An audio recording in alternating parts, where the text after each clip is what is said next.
Hi, good morning. Magandang araw po sa inyo lahat. Kumusta po kayo? Bigyan lang natin ng pansin yung binahagi sa atin, no? Na isa nating kasama, si Inspector Idel Costales, yung tungkol sa memo ng PNP Sosya. At ito rin ay lumabas na rin sa mga social media, no? Mayroon pong balita na post sa Facebook hinggil sa inilabas na Memorandum Advisory number 051 series of 2025 na ito po ay may title na Conduct of Maximum Tolerance and Use of Force Continuum for Posted Private Security Professionals, no, sa ating mga security guard. Ang dahilan po nito ay doon sa nangyaring insidente kamakailan.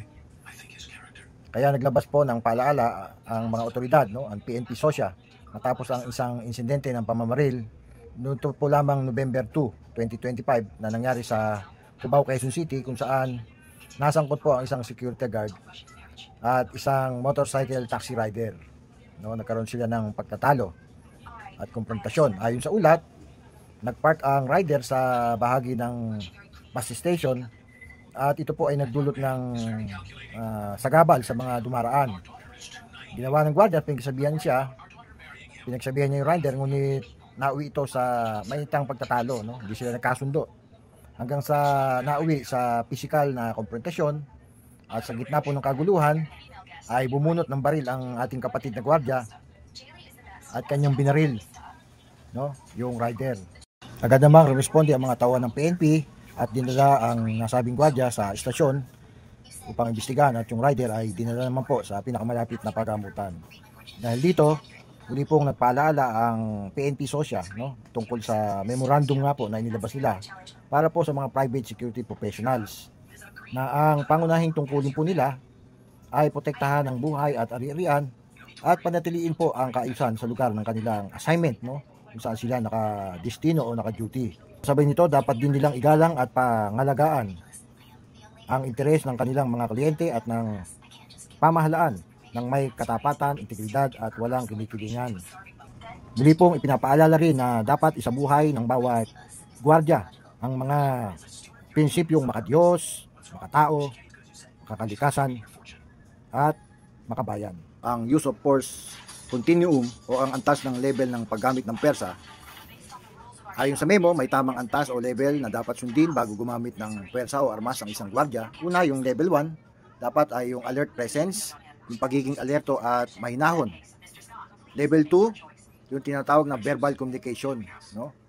Nakikipag-usap ng maayos at professional ang isang gwardiya. Pangatlo po ay yung tinatawag na level 3, yung physical restraints, no? Kung kinakailangang pigilan ang tao nang hindi gumagamit ng dahas o pananakit. At pang-apat, yung level 4, use of chemical agents, no? Pwede po yan yung mga batuta, no? Yung pepper spray o mga non-lethal weapon na tinatawag kung kinakailangan. Yan nga po yung mga baton, batuta. Kaya dapat ang gwardiya ay wearon yan.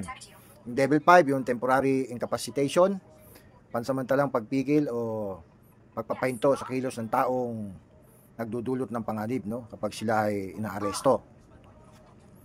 At level 6, use of force. Ito po yung panahon na maaaring bunutin ng isang gwardiya yung kanyang baril kung ang kanyang buhay ay in danger. At yan po ang pinakahuling option ng mga security guard. At muli po ay nagpapaalala ang PNP Sosya sa mga gwardiya na anumang gulo o insidente, ang dapat unahin ng mga gwardiya ay ang pagpapakalma sa sitwasyon, no, yung de-escalation, iwasan ng mainiting ulo o mainit na ulo, at huwag agad gumamit ng dahas, at laging pairalin ang maximum tolerance. Pangsagayon, makaiwas po tayo sa anumang problema o gulo. Tandaan na ang baril ay huling option lamang kung ang buhay ng ating mga gwardiya ay in danger. Hindi ito po dapat maging unang reaksyon sa anumang sagalot ng mga gwardiya kapag nasa duty.